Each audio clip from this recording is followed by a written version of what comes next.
Hey everyone, it's Mike Andes, and you're listening to the Business Bootcamp podcast. Today, I am going to be talking about why the 9-to-5 has been so demonized, and in my opinion, is absolutely leading to people to get into business and start entrepreneurship, and leading many people to having a lot of problems when they don't get their success as quickly as they thought. Before we get into the show, though, a big thank you to today's sponsor, which is Gusto. If you haven't already, go to gusto.com/bootcamp.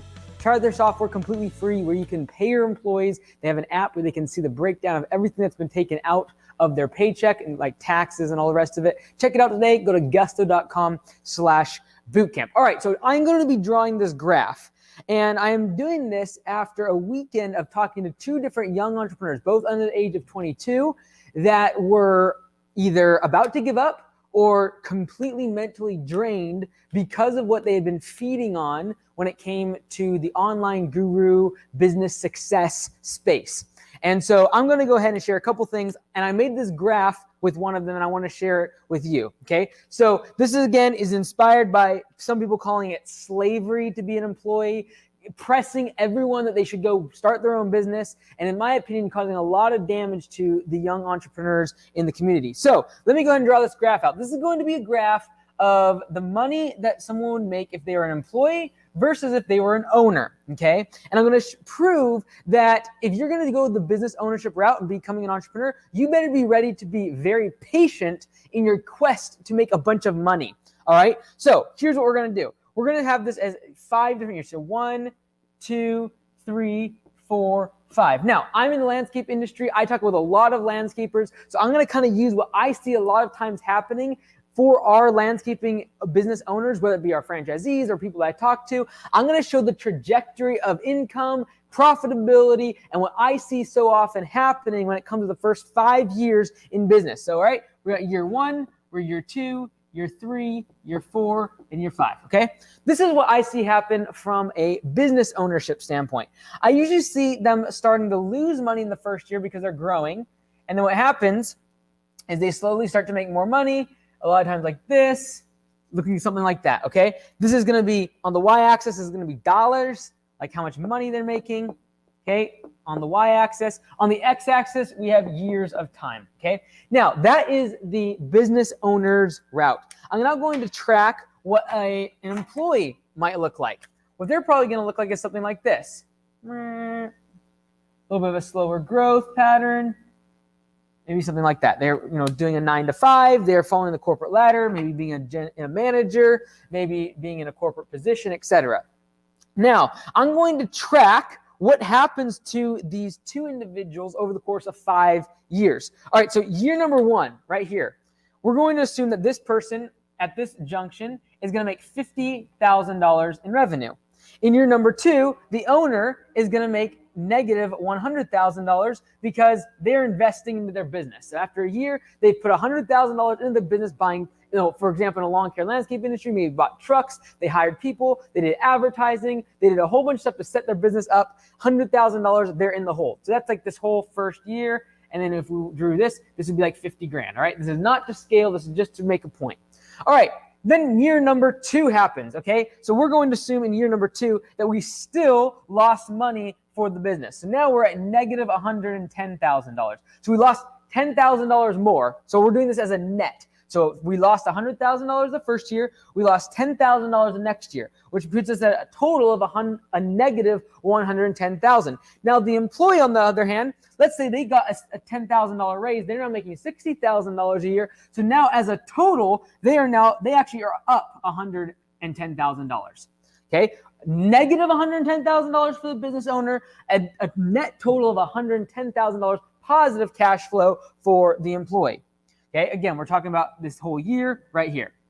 All right, year number 3 happens. This is now when the business usually starts to do well, especially in the landscape industry. Year 3 is always when I see the business owner start to really feel confident. They start to figure things out. They've got hiring down. Their marketing's intact. They've actually started figuring out their systems. Year number 3, they do $50,000 in profit. Bottom line, take-home pay, $50,000 in profit. Now, their total is negative $60K. So 110 we were down before, but we made a positive in year 3 of $50,000. Again, this is not to scale, but negative $60,000 is the new total for this business owner.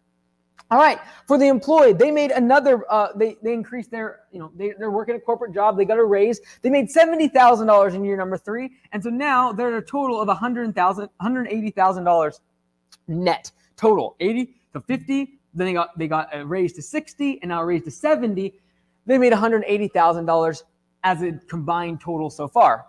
Now we're at negative 60. All right, year number 4 happens. Now the business owner is doing good. They're starting to really roll, very profitable. They're going to bring home $100,000 in take-home pay, which means if we add everything up, they're now at $40,000. If you add all of this up, they're at positive of $40,000. Whereas we're talking now about the employee, they get another raise. Now they went from $80,000. So they went from $70,000. Now they're making $80,000 per year. And so now at year number 4, so we're here, right here, they're going to make $80,000. $80,000 on top of 180 is going to be $260,000. All right. So again, we're adding this up. This is all cumulative. All right. So they got $50,000 first year, 60, 70. Now they made $80,000. They made a combined of $260,000 for the entire 4 years. All right. Year number 5. This is where we're going to do our last analysis here. Now the employer, the business owner is really rolling. They've figured things out. They're bringing $150,000 take home pay from their business. So now if we add $150,000 to this $40,000, we have $190,000 that this owner has collected over the course of 5 years, which, by the way, if you divide this out, they literally made less than $40,000 per year. And doesn't sound so hot. Doesn't sound like the cool, flashy thing that you should be doing. Doesn't sound like the thing that you're going to be on the beach doing absolutely nothing tomorrow with a click of a button, one drop shipping click away, one click funnel away. Like, this is a bunch of nonsense. But that's what's portrayed right now on social media as entrepreneurship. So we looked at this 5th year for the business owner, and they were at a whopping $190,000 total because they brought home $150,000 in the 5th year. Now, this employee, on the other hand, they got a raise to $90,000. Okay? So again, we're in year number 5 here. The employee, though, they made $90,000 because they got another raise. Their total is going to be $350,000. They are up $350,000, while the business owner over the course of the first 5 years is up $190,000. Now, we are talking about from a cash flow standpoint. You can make a really good argument that, hey, the business owner is creating equity in their business by putting all of this owner's investment into the business. All of that's true. However, what the problem is that we begin to think that we're going to have all of this money as a business owner. We're going to get in this business. We're going to grow. We're going to make $1 million business. I talk to people every single day that talk to me and say, I want to build $1 million lawn care business. I want to build $1 million landscaping business. In the back of my mind, it's like, do you know how hard that is? That literally just 6 or 7% of the businesses in America do over $1 million in annual revenue. And we have the audacity just to roll it off of our tongue as if it's just going to happen because we've somehow thought, because of social media, because of all these people with this money and showing off their success and flaunting what their image of success is with their Lamborghini and their big house, we figured that, it's so easy, it's so simple. And because they've told me I can do it from sitting at my house, doing absolutely nothing, without any experience, without any risk, and then they actually start a business and they realize, I lost $100,000 the first year. Oh, and by the way, year number 2, still losing money. I'm growing, top line revenue growth, maybe.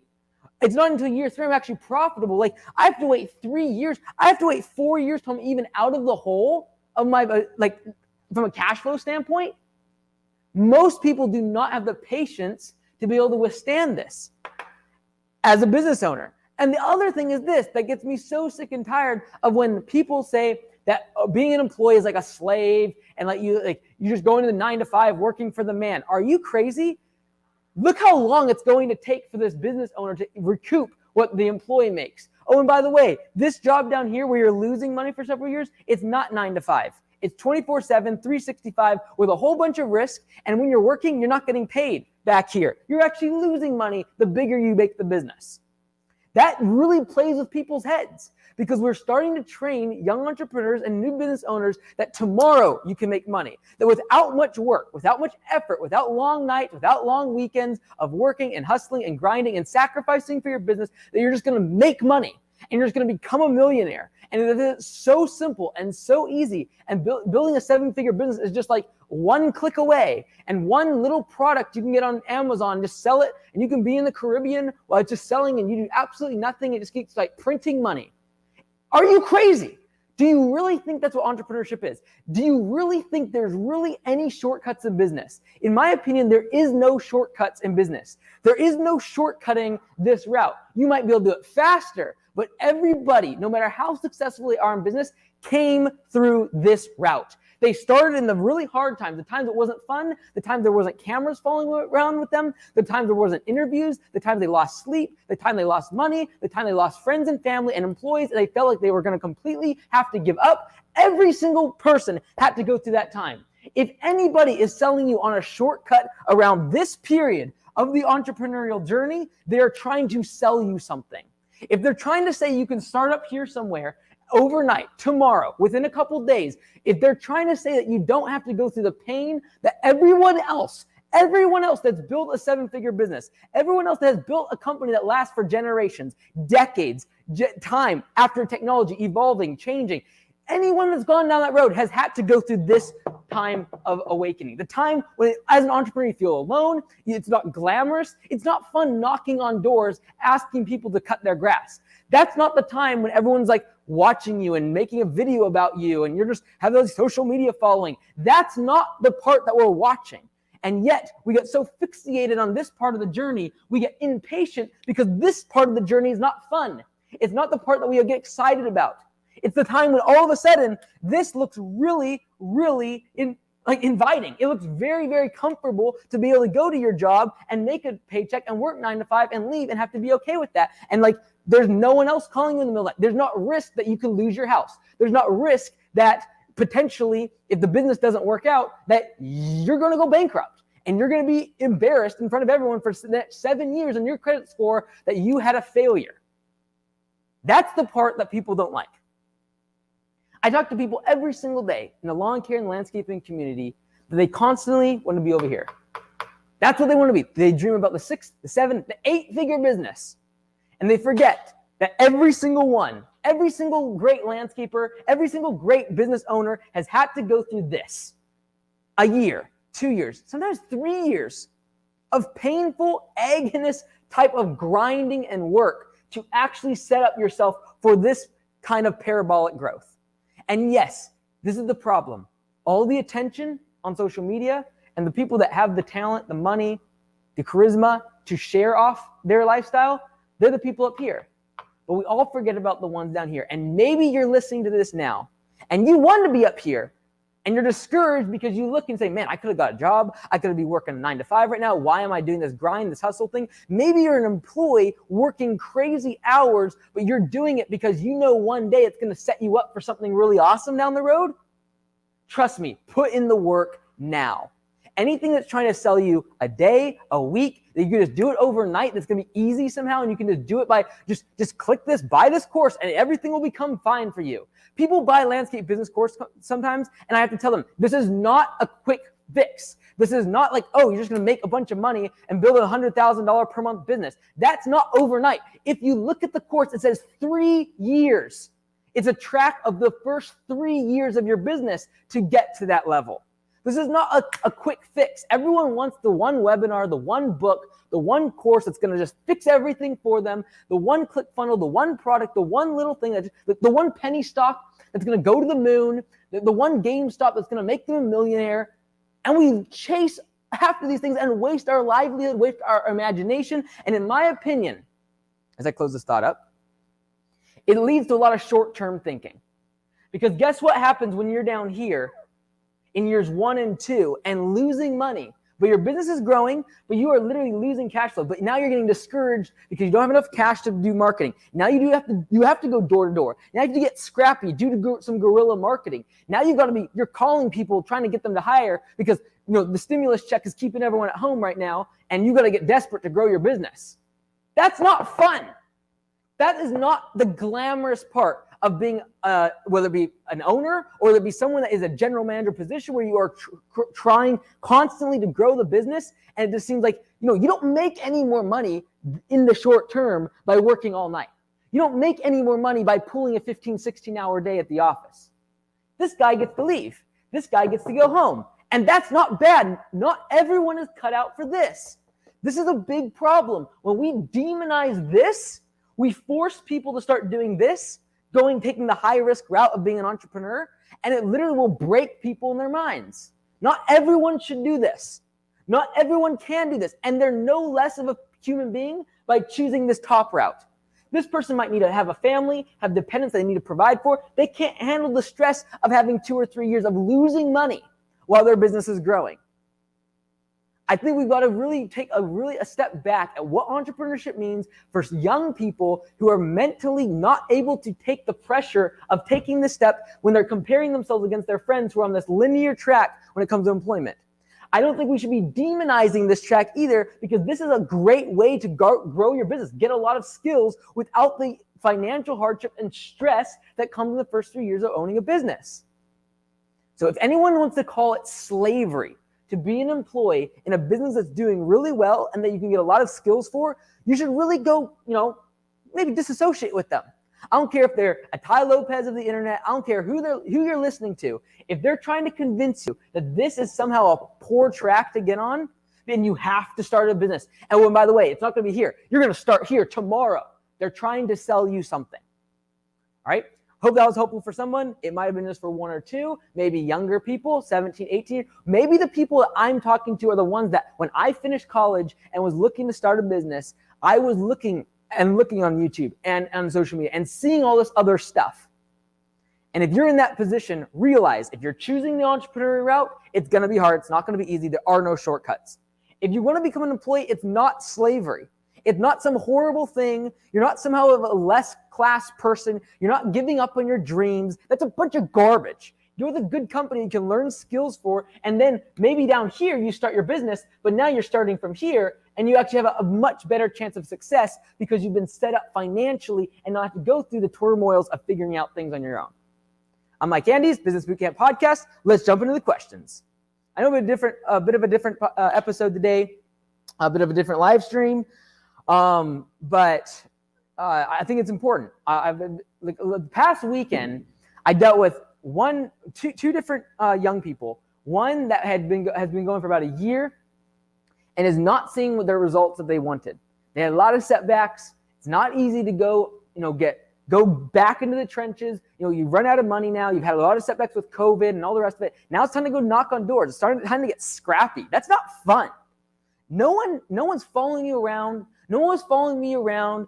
I didn't have cameras and a studio and a bunch of people cheering me on back when I was borrowing money for payroll, really concerned that we weren't going to be able to make it, really considering going and getting a job at Amazon when they offered it to me the second time. That was a real thing.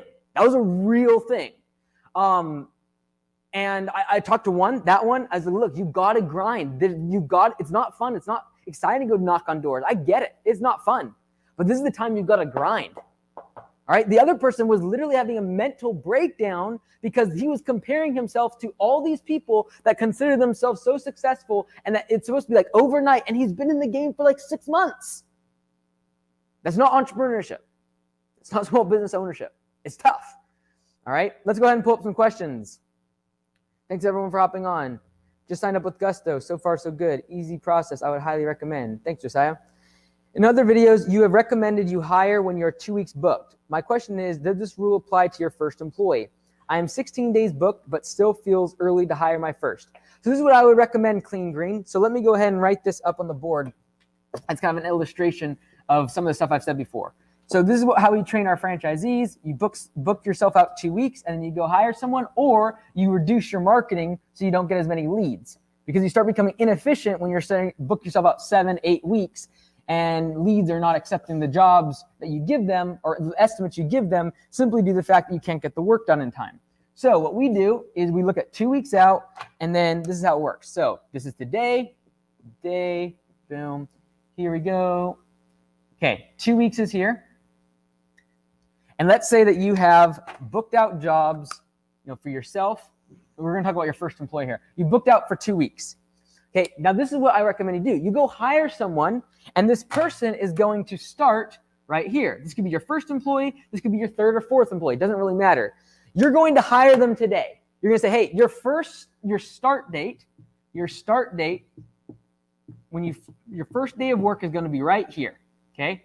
Now what that means is you filled your schedule for the next 2 weeks. Now, as we go into the spring rush and you know you're going to be accelerating how much work you're going to be getting, what you start doing, you have 2 weeks to fill this person's schedule and your schedule, all right? That's what I like, the 2 weeks of the fire under your belly to go sell enough work to fill both of your schedule. That's what I like. So 2 weeks from the day that have the start date. From that date on, you're now going to be booking for 2 people instead of 1. So instead of getting 1 cleanup a day in, maybe you get 2 now. But that gives you 2 weeks to catch up, maybe spend some marketing dollars to generate the lead necessary. But as we head into the spring rush, when you know there's momentum, you can do this. You might not want to do this in October and November, even if you are 2 weeks booked out with leaf cleanups, because you know you have a winter coming up and this isn't going to be possible. But as we go into the spring rush, this is the way you want to grow. Book yourself out for 2 weeks with maybe you have 3 employees, right? You have 3 employees and you're booked out like this, okay? I would still use the same methodology. All right, now we're going to hire our 4th person and we're going to start booking from 2 weeks from today. Because guess what? If you hire a really good employee, they probably have another job. They probably need to give their 2 weeks notice. So if you hire them today, they got to start here anyways. That gives you 2 weeks though to actually make sure you have enough work on the schedule. Usually only applies to your first few employees because once you get like 10, 15 employees, 1 employee give or take doesn't really make a big difference. You're always trying to hire good people. The 1 click away comment was golden. Not too many want to work hard and risk it. Adrian, watching from Austin, Texas. I'm following pretty easily. Just so you know, numbers. Dallas, Tulsa, Epic, Journey. What people don't understand is how much time it takes to run a business. If you do the math, the business owner usually makes less. There was a study, the average entrepreneur makes about $70,000 a year. Like, it's good money. I'm not saying that's like poverty or anything. But the average entrepreneur, if you take the average, is like $70,000 a year. And yes, if you break down how much you're working per hour, you're probably making less than a lot of your employees for the first like 10 years of business, okay? Because if you take the fact that you literally can sometimes work 16, 20 hours a day, like last night, I was rolling out the software for our franchisees. That took me most of the night. Didn't get paid any more today because of it, right? So it's a lot of hours and you're exactly right. Lawn Care Juggernaut, welcome. Lawn Care Juggernaut, I need to watch some of your videos. I haven't. I apologize. A lot of people say I need to, and they say I need to interview you. So maybe one of these days, I need to do that. You have the best business advice in the YouTube lawn and landscaping world. Thanks, brother. What's the best advertising method you would say? I've addressed this in some other videos. I think it's a moving target right now. There's several platforms, including Google, Facebook, YouTube, Nextdoor, Google Local Services. Those are all platforms we're really interested in right now. Great video, Mike. I currently bought our 4th truck and our first ramp rack today. Also a $6,000 repair on a truck. Gotta love entrepreneurship. Very cool. By the way, everyone should follow me on TikTok. We are trying to taking our TikTok-ness to the next level. Yesterday I had a video that did 300,000 views. I was very impressed. Lots of hate though about trailorless setup. So definitely check it out. If you are on TikTok, you're gonna want to see that. We're trying to post 2 or 3 videos there a day. College student lawn care. Hey, Mike, we're going to year 2. We did $400 our first week last year and did $4,000 our first week this year. Thanks so much for all the advice. Love your business course. Thanks, brother. Appreciate it. Adrian Castillo. I'm 32 and looking to start my own business next year. I'm slowly building up my equipment inventory and clientele. I look forward to walking around and talking with folks to build my own business. Thanks for your knowledge. No question, just simply taking it all in. Yeah, like a lot of people do not want to do the walking around, knocking on doors, talking to people, doing door hangers. It's not fun. It's not glamorous, but honestly, it's the lowest cost. If you were talking about customer acquisition cost, like customer acquisition cost, that's CAC. Some people will call this CAC. That stands for customer acquisition cost. Maybe anything under $100, I'm pretty happy about. For a recurring mowing customer, I'm super happy. But guess what? If I'm doing door hangers and walking around, maybe I buy like 1,000 door hangers for, I don't know, $50 max. Literally, if I get 2 customers, my customer acquisition cost would be all of $25. And that's if I did 1,000 door hangers and knocked on all their doors and only got 2 people. So I really believe that by knocking on the door and talking to people, your conversion on door hangers goes dramatically through the roof, and you can do a lot better than this number. So customer acquisition costs, my goodness, if you don't have a lot of money and you want to do marketing and grow your lawn care business, go knock on doors. Is it fun? Is it glamorous? No. Does everyone cheer for you? No. Does everyone make YouTube videos and like hype videos, 30 seconds of you like going up to the lawn? That's not happening. It's a lot of like, I get it. It's you're afraid. You don't want to. You feel like you're annoying people. We have 2 owners and 2 trucks. We are booked out 3 weeks and are splitting up the jobs between both of us each day. Do you recommend we hire 1 or 2 full-time guys or part-time? It really comes down to how fast you want to grow. If you want to go hyper growth, use this model. If you're booked out 3 weeks, go hire. If you book out yourself again, you're like still booked out with that other new person, hire again. Again, you're going into the momentum part of the season, the spring rush. So you know that the leads are going to keep coming and you can keep growing that way. That being said, I really believe if you're young, take the risk, go hire someone. Right? If you have work coming and you're just overwhelmed with work, go hire somebody. And you say, well, what if I can't fill their schedule? Well, then it's going to put the fire underneath you to go put some door hangers out. Go knock on some doors. And I'm okay with that, especially when you're young. Double Brewski, if you had to start all over and had to start a lawn care business, but it couldn't be lawn care or landscaping, what would it be? Oh, that's a good question. I've said this before. If I was just getting started and I was back there, I didn't have the experience that I've had the past little while, I would definitely go still into service-based businesses and doing stuff that people do not want to do. Septics, cleaning, all roofing, like stuff that no one wants to do. I want to go in there and I'd try to take the part that is very difficult, the labor, and make it ultra efficient. That's what we're trying to do with P4P. But I think like every industry you can do that, and you're going to have job security if you're doing things people do not want to do themselves. Kirk Zandler, Mike, you mentioned turning down a job at Amazon. What was your thought process? So when I was in my MBA program, like Microsoft, Boeing, and Amazon all have their headquarters like an hour and a half from the university. And literally, if you wanted a job from the MBA program, you were set up, right? And it wasn't like just me. Like everyone in our class could basically get a degree. This is we're talking now these 5-6 years ago, right? So like all those companies are just booming, and they're in Seattle. And so yeah, great pay packages, compensation packages, all the rest of it.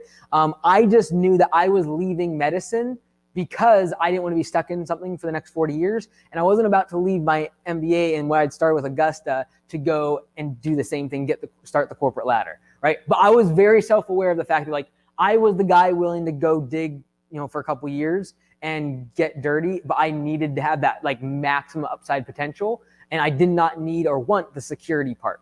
So there's plenty of my people in my class that took the jobs and are doing great today. They're doing really good, some of them, in those companies, Amazon, Microsoft, and Boeing. They just really crushed it. Fortunately, someone got laid off because of COVID with the Boeing. But what up, Mike? TikTok is full of snowflakes, though. It's 100% true, Thaddeus, and that's why I avoided it for so long, and that's why I constantly am pushing everyone towards like YouTube for like the deeper content. However, I figured this: if you can't beat them, you got to join them. There's just no way you're going to beat the people that are like flaunting off GameStop and buy this penny stock and become a millionaire tomorrow. Buy this course on selling things on Amazon and we're gonna make you a millionaire tomorrow. You just need one product and you're gonna, it's like printing money. Start real estate without any experience, no money, no connections, no license. Like that's still stupid. And so TikTok is full of that garbage. And so my opinion is, look, I'm gonna try to like do a little tiny bit to counteract that, and hopefully 1 or 2 people listen, and it keeps them from going down a road that's going to really be damaging them by starting a business when they're not an entrepreneur and they're going to really mess themselves up mentally, or they're constantly comparing themselves to people who are on the finish line way down the road, and they need to realize that they're not there. They're just getting started. They're the first and second inning of a very long game. It's not easy. And so I hope I can shed a little bit of light on that. Mike, we struggle with raising prices on some of our first clients from when we started. Do you think it's worth keeping them at a lower price because they help grow our business? No. I have never, ever had a landscaper raise the prices on their mowing clients and then regret it. Ever. I've never had someone be like, man, Mike, I raised those prices. I don't know if I should have done that. I think it was just too soon. Never in all my years, which is not that many, let's be honest, have I ever heard someone say that. We raised prices many times at Augusta. We raised them twice in 2020 because like we talked about inflation. It's going up all the time. Don't think inflation isn't going up. Don't think your cost of labor is going up. Don't think your fuel is not going to be going up in price, and materials and all the rest of it. You need to be raising your prices, and you need to be able to raise your prices on the people you had for 5 years, 10 years, whatever. They're the ones you need to raise first. And if you're going to get concerned about who is it, oh, Mr. Jones, he's nice. He always gives us a Snapple when we go over to his property. He gives me a Diet Coke. Diet Coke's my favorite drink. If that's your problem, you literally need to sit down, print off a sheet without their names, and blindly increase their prices. Then send them all emails and just do it blindly. I don't care if it's not accurate perfectly. If some of them are actually making good money, if you just need to blindly raise your prices, do it. Especially when you're small, you can get wrapped up in the whole emotion. Like, they were my first one. They were my first customer 24 years ago. I'm still only charging them $12, but they were my first customer. Who cares? We're here to make money, people. All right? Your employees, they need a paycheck, and they're going to make more tomorrow. We need to be increasing our prices. Guess what? If you're on P4P, your employees do not want to be running a charity organization by getting less budget hours on a job. Raise the price. Give them more time on the property with budget hours. Give the employees more money. Yes, Lee, Mike's going to be dancing soon on TikTok. I'm the most uncoordinated dancer, never danced my whole life. It would be an ugly sight, I tell you that. So when you say booked out 2 weeks, what do you mean? Because I have 2 employees right now, and technically I'm booked out through end of fall since everything is recurring. Yeah, Hunter, so that's when you ask yourself, do you want to grow? Because if you do, I can almost guarantee you go hire someone right now, and in 2 weeks have work booked out for them too. Maybe you get some cleanups, maybe you sell some more mowing jobs, but if you're booked all the way through the end of fall, there's just no way that you're getting more customers because you're just telling them, hey, we're booked out, we don't have enough space in our calendar, or if there's cleanup, sorry, we don't have any time. That's the work that can be done by that next employee that can and really grow the business. Ray Bowman, that customer acquisition cost will be more because of the labor cost to pass out the flyers. Even as the owner, your labor counts. That's true, Ray. But this is effective. When I'm talking about this is the effective amount you're paying like cash. So I'm assuming, yes, the owner is working. And yes, you could assume, okay, plus, if this took 3 hours at 20, then we're looking at like $85 customer acquisition cost. Yes, you're 100% correct. I agree with that 100%. However, when you're first getting started, there's no alternative. It's not, you don't have the work to go do. This is what I'm assuming here. If I don't have the work to go do, I should be going and talking to people, knocking on doors, getting dirty, putting your foot in the trenches and let's roll. Pound the pavement, let's roll, So I get you're saying though, you are right, Ray, in terms of especially down the road when you're comparing customer acquisition costs. But I'm assuming here that there is no alternative for you to go be doing work and making money. Also signed up for Service Autopilot today. Told them Mike sent me. Thank you, Alex. I don't get anything for that, but any advice on finding property to rent out for our trucks, equipment, and mulch beds?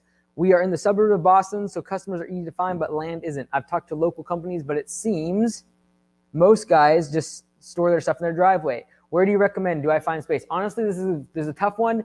Get to know your area. Try to find a residential homeowner that has like 4 or 5 acres, or a farm, even better yet. We have tons of acreage, and they don't mind giving you a little bit of property, and they're like thrilled that they get $500-600 a month. And maybe it's not zoned perfectly for it, but you're basically using it as storage.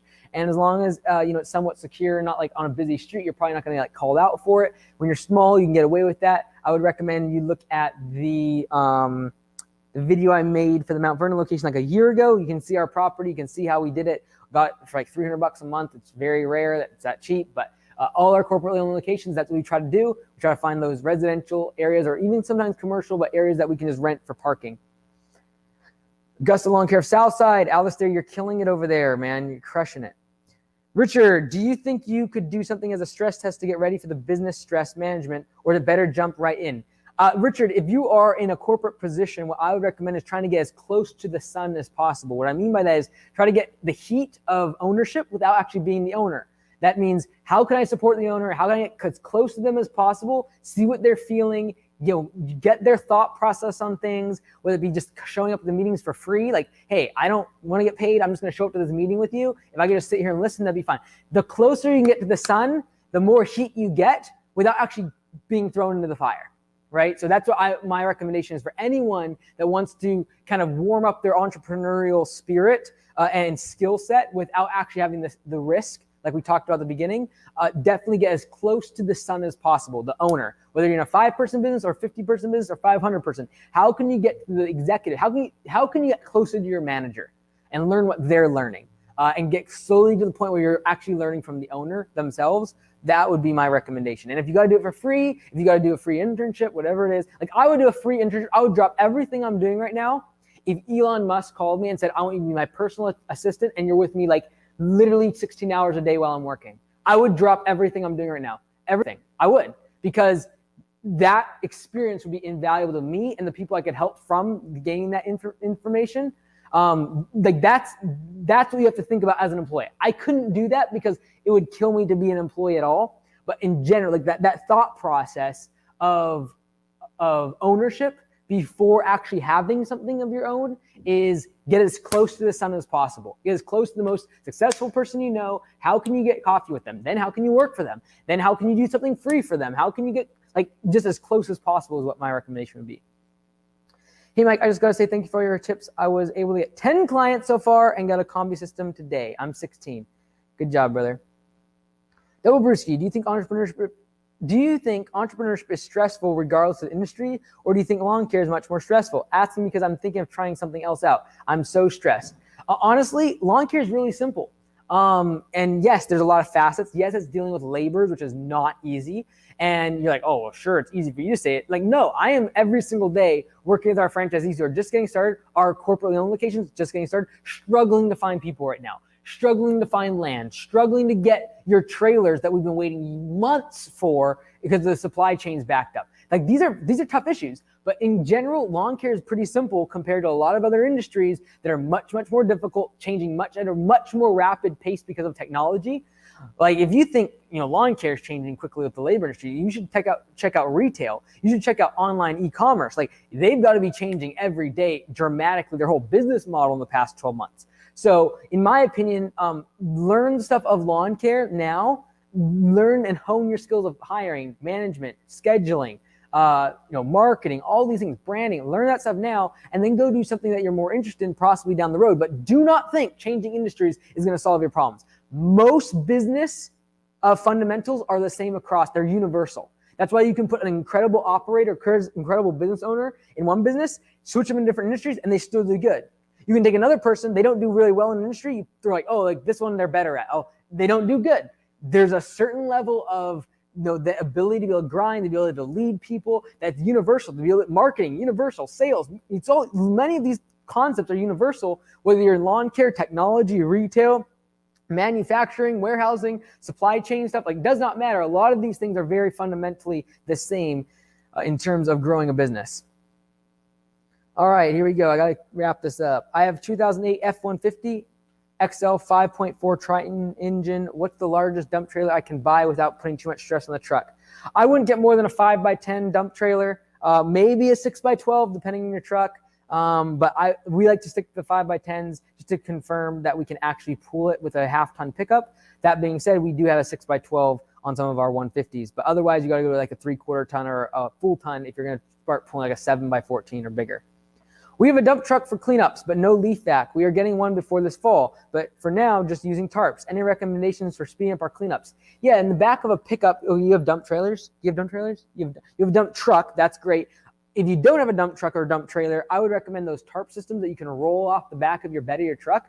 You throw the tarp down. It has a rolly thing, pulley on the back of your bed, and then you throw your leaves on the top of the tarp, and then you roll it off. Really, really slick if you don't have a dump trailer, etc. We found a hardscaper construction who is trying to offset his expenses and is renting a portion of his space out to us and is taking care of the debris. Yep, Chuck found a great spot in Mooresville. There's other options like roofers, contractors in general, concrete. Guys who have concrete businesses usually have a lot of space to dump, and they're dumping like gravel and concrete chunks, so they don't really care if you're digging or you're dumping like grass clippings and branches because they're burying a lot of this stuff anyways. My trailers aren't supposed to be here until August now. What should I do? Honestly, what I would do is ask your supplier, hey, if I can change the color, if I can take a different size, like what trailer can you give me? This is something we're dealing with in New York right now, like literally as we speak. Hey, Mike, what's the best way to organize your clients? Because you have such a huge franchise and so many clients. You need to have a good CRM, and then you need to make sure you stay in touch with those clients all the time. Which, by the way, I got to back to my last Q&A, I made a mistake. I misread a question, and I said it was only for the franchisees because I misread the question. Let me just clarify something. So the question was, I forget, I'm blanking on his name. I'm sorry. He doesn't live even far from here. Mark is his name. He asked a question about what our follow-up process, what our emails look like for when we follow up after an estimate. We send out emails on day 1, 2, 3, and then on 5th day we call them. And then if after that there's no response, we mark it as lost. And basically we're attacking price in the first email because that's what everyone thinks about. The second one is generally like, hey, just making sure you got this. Anything you want to change, we work within your budget. Day 3 is when can we get on the schedule, and we're actually offering times. And then day 5, we're actually calling them in person. So I just misread the question. I said, oh, that's only for the franchisees. I obviously can't share the templates, but I can at least share that part. So I apologize for that. Yeah, Edward, a service all is pretty confusing, honestly. Yeah, more info on that coming out later. Thaddeus, what would be a good balance between profitability and momentum when starting out, Mike? Low prices to get customers or better profits but slower growth? Goal is to grow as quick as possible. If your goal is to grow as quick as possible, you're going to lower your prices in order to get the momentum and book yourself out 2 or 3 weeks so you can go hire your next guy, get your next truck, etc. That momentum, eventually you start raising your prices. It slows the momentum down, but now you've got so much momentum behind you, the ball keeps turning, right? So again, when we train our franchisees, we have the different stages of growth. In the first couple stages of growth, we recommend that they actually keep their prices lower in order to make sure their close ratio is 60, 70+%. If your percentage is lower than that, you're going to be lower growth. Therefore, you might have higher profits, but you're not going to grow as quickly. So if your goal is to grow, I would make sure you're not charging things like dump fees or e-fees and things like that. I would not reduce your budgeted hours. Like on a 5-hour cleanup, I would not put 3. I would try first to cut your costs on the material markup and other fees you're charging in order to get momentum. This is not a long-term strategy. Everyone knows I like to keep prices high, charge a premium product, have higher margins, but definitely when you're first getting started, getting that momentum is really important, and I'm willing for you to lower your prices at the beginning. All right, I'm going to go ahead and jump off here. I know a lot of you have different questions. I will try to get to these maybe in the next session. Thank you so much for watching. Comment below and share this if you know someone that's just getting started in entrepreneurship. They're just getting started in a small business. They're thinking about it, or you know that they're kind of being pulled by the whole social media. Like they jump from thing to thing. A lot of times, the reason people jump from thing to thing is they basically keep. You got to go back to the beginning of when I drew the graph. But what they're doing is they just keep restarting their entrepreneurial journey at the bottom here, and they never are patient enough to see what we talked about, and that is the growth at year 3, 4, 5, and beyond. So hope that was helpful. I'm Mike Andes, landscapebusinesscourse.com. We'll see you on the next video.